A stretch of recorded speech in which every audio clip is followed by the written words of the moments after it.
behavioral engineering model.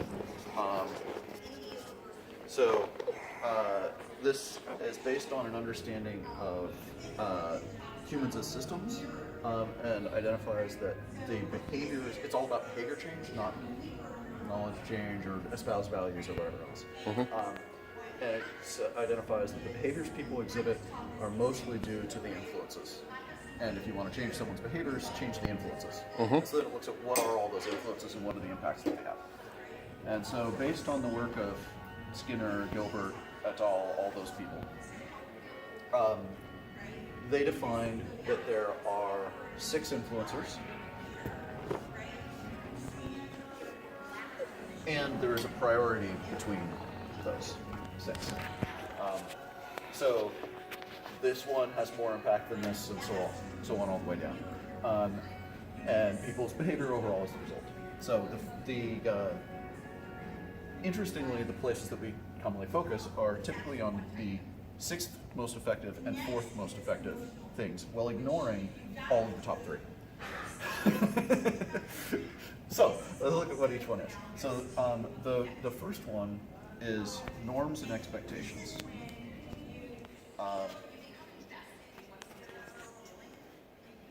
And so this is best described as the things I just assume are true.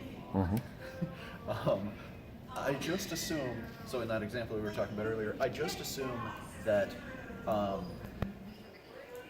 as a developer, need to do well for my team, and a big part of that is if we are almost going to ship, but we're going to miss my deliverable because I can't get this thing in, I'm holding the whole team hostage. I need to get this in, and I need to do whatever is necessary to do so. It is an implicit, unquestioned norm that's what's good for the team. And so without thought, I will simply do the behavior of cramming to fit. Okay, cool. The next one is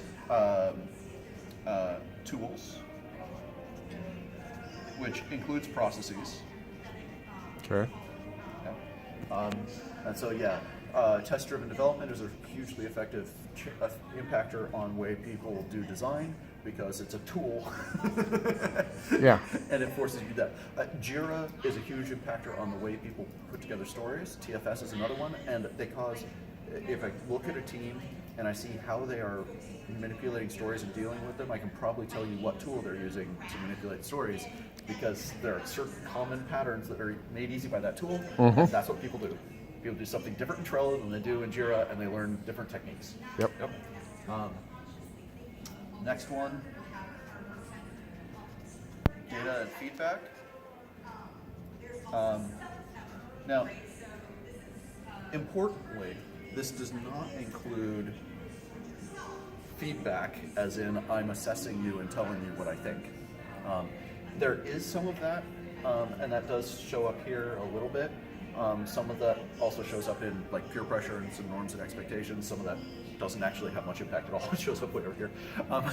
But what this mostly is when I take an action, when I exhibit a behavior, how long is it until I see the impact of that behavior, and how visible is that impact? And so if that's a really long cycle, or if the results are muddied, then I don't get a lot of data, I don't have a high feedback, and I'm sort of in a mess. Right. As soon as that's clear, behavior shifts. So it's internal feedback as opposed to sort of external. And it still includes external as well. Okay. And that's a part, I drew this way. There's intrinsic and extrinsic motivators. Right? And so each of these, I've been describing the internal form, but the external form also exists. Okay. Extrinsic. Yeah. So there's those 3 that we commonly ignore. The next one is skills and knowledge.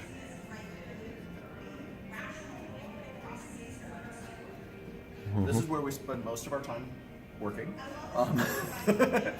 And yeah, people do need to know how to do a thing, and they need to be exposed to it. But actually, usually, either they know it, or someone on the team already knows it, or the knowledge is, or it's available on the internet. I've heard of this internet thing. Yeah. Skill and knowledge is very rarely a blocker, and even when people don't have the skill or knowledge, if these are aligned, if they have a tool that they're working on that gives them immediate feedback and they don't know how to do the thing, wait 2 weeks. They will now do it in the way that the tool told them how to do it. They will gain the skill of doing it the tool's way. Right? If there is a norm, if there is a norm on the team, like, no one goes alone, we always pair program together. Or if there is a norm on the team of we test everything and we test without norms, and we always unit test. Or if there is a norm of we test everything and we do it end to end. Soon, all of the skills and knowledge will match that norm. Yep, absolutely. Whether that's in the direction we want or don't want, all the skills and knowledge will match that norm. So we don't actually need to work much with it. Yeah. The next one is capabilities. This one is almost entirely irrelevant to us. So capability, here we're talking like it is very difficult to teach a person who has been blind their entire life about color. They simply don't have the physical equipment to experience that. Right. Yeah.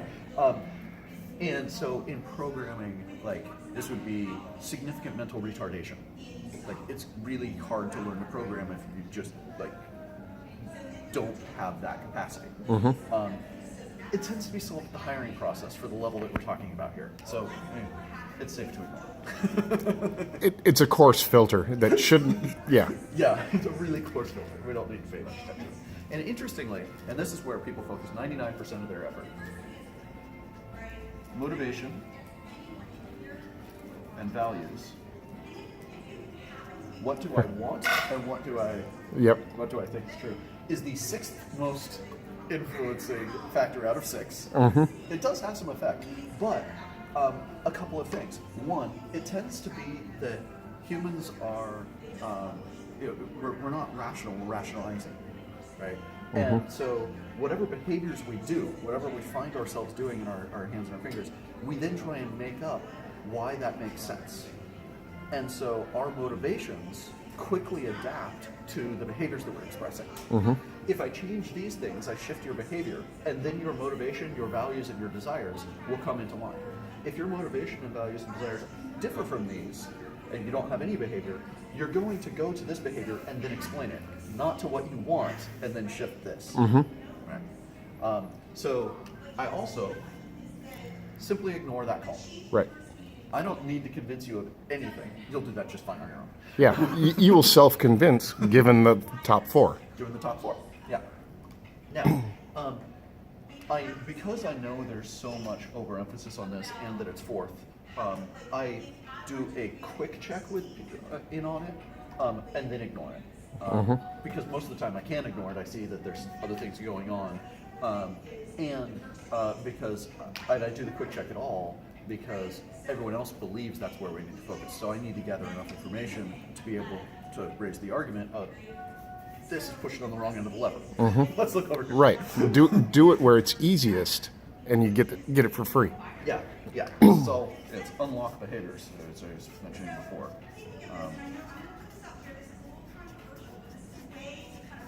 Unlock behavior, and then they will drive themselves. Now, the challenge. Oh, and then there's intrinsic and extrinsic forms of this, and this is the extension of the model that I added. So in the intrinsic form, that's mostly what I just described, and then the extrinsic is, coming from the outside. Here it would be peer pressure, or management dictate. Right. Or annual review is a tool and process from the external. Or where TDD is generally effectively an internal process, because it's such a tight loop, it stays within. Doing your acceptance testing in a separate end-to-end framework and whatever tends to be more of an extrinsic tool. And that's part of why they have such different degrees of impact on people's shifted behavior. Right? This is outside your thinking loop.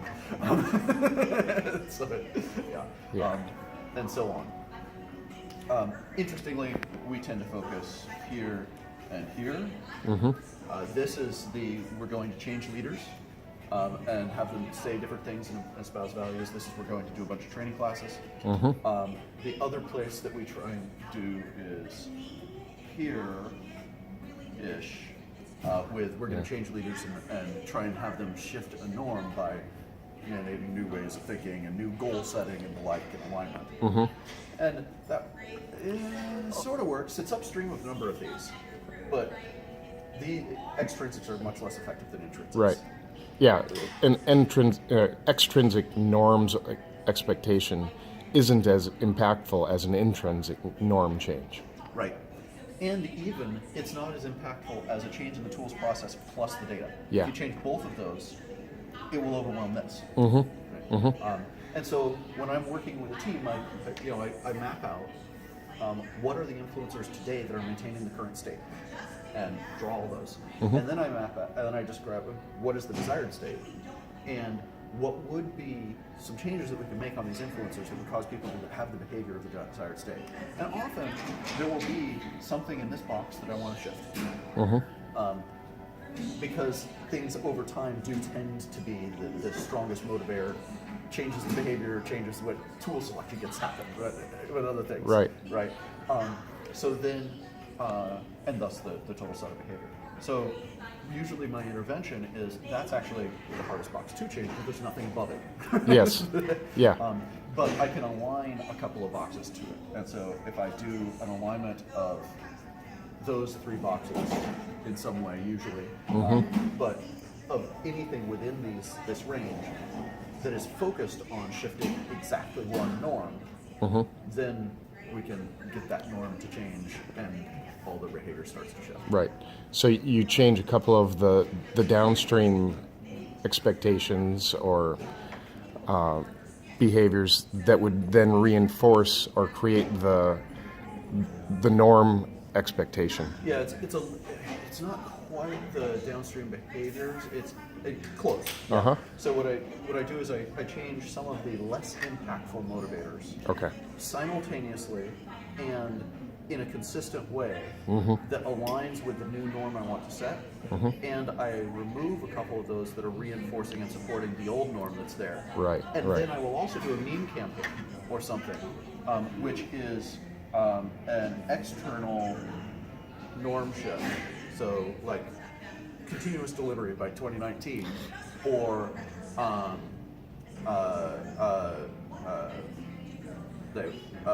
hashtag no mocks, or or slay bug mountain is another one. Let's just stop writing bugs.